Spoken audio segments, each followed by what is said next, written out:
I suppose this touches on the psychology of leadership too, which is a mess, by the way. Well, what's the fundamental characteristic of a leader? Well, here's one. A leader is someone who knows where he or she is going. Well, that'd be the first thing, is like, how are you going to lead unless you have a destination? Okay, well, a destination implies an ethic. And then you need to be able to communicate that. And you communicate your destination with a story. Now, if I want to motivate people, and that's not the right way to think about it, because you shouldn't want to motivate people. That's management idiot speak, that is. What you should do is figure out something that's worth doing, right? That you really think is worth doing. Something that you would actually commit a substantial proportion of your life to. And you should have deep reasons for pursuing it. And then if you're a leader, well, first of all, you have that established, but the second is that you can communicate that. Okay, and then you communicate that in a manner that also appeals to other people's sense of purpose. And so you'd say to someone, like, if I wanted to move forward with you on an enterprise, I would have to say, well, here's the purpose of the enterprise, and here's the reasons that it's not only eminently justifiable, but more justifiable than anything else we could be doing at the same time. And then I'd have to say, well, here's what's in it for me, and here's what's in it for you. And here's why the two of us together can further the enterprise and further what's in it for you and further for what's in it for me. And then you have a situation there that Jean Piaget, the developmental psychologist, called an equilibrated state. So an equilibrated state is a situation that's set up by two or more people where everyone is participating in the state voluntarily. So when he derived that notion in part by looking at how children set up games. So if children are going to set up a pretend game, what they do is they negotiate a little narrative to begin with. It's almost like they generate a little play. And they assign everyone their parts, and then they manifest the play, and that's how they think. But everyone has to accept their part voluntarily, right? Or the game won't continue. Now, Piaget's ethical analytic claim was that a game everyone plays voluntarily is more sustainable and productive than one that people have to be forced to play. And that was his fundamental distinction between the utility of freedom versus the utility of tyranny. Because you could say, well, the authoritarians win. Do this or else.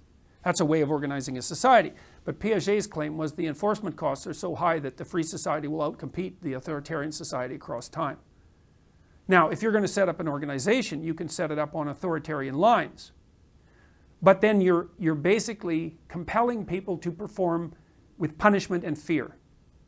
It's better to motivate them positively. And the way you do that is say, look, here's the goal. Here's your role. Here's what this will add to your life practically and in terms of, say, significant engagement and involvement. And then if you can do that, people will, with certain other preconditions in place, competence, for example, and a certain amount of conscientiousness, then people will participate in the game voluntarily. You don't have to overlord them. And so that's well, and if you have any experience in the world at all in complex processes, you know that that's the optimal circumstances under which to engage with other people. It's like, hey, we're all in the same boat, we're going somewhere interesting, everyone's got a role to play, we're all in this together, and it's working out for each of us as well.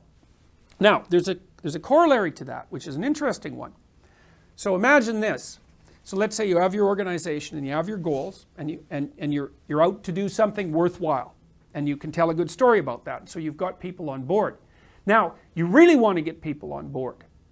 And so now you've got two choices. You could tell people, go home and spend 4 or 5 hours and formulate a career plan about how you're going to contribute to this organization. Okay? Or you could say, no, you go home and you formulate a plan for your life that includes your job at this organization as a subset. All right? And then you imagine you do that with 100 people in each group. Then you run those people in a head-to-head competition for a year to see who's most productive. The answer? The people who formulated a plan for their life. They're 10% more productive. So you can gain a 10% increment in corporate level productivity by having your people write out a plan for their life. We have a program like that called Future Authoring online that thousands of people have done now that increased the probability that university students would stay in university by 30%. So, and that's part of the narrative issue. It's like what you want from your employees is, well, you want them to be doing something useful with their life that they're engaged in, because like if they can't do that for their life, what the hell makes you think they're going to do that for your organization? And then you want them to see how working for you serves their higher order purpose. And if it doesn't, because maybe they can't formulate that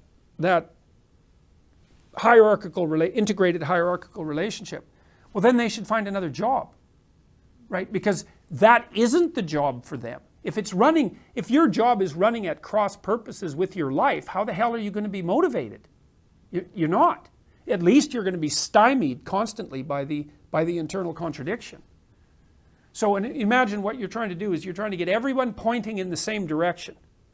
And I don't mean by eliminating all diversity of opinion or anything like that. It's like the overall organization has a point, and then everyone within that organization has their point, but they're integrated within that overarching coherent narrative.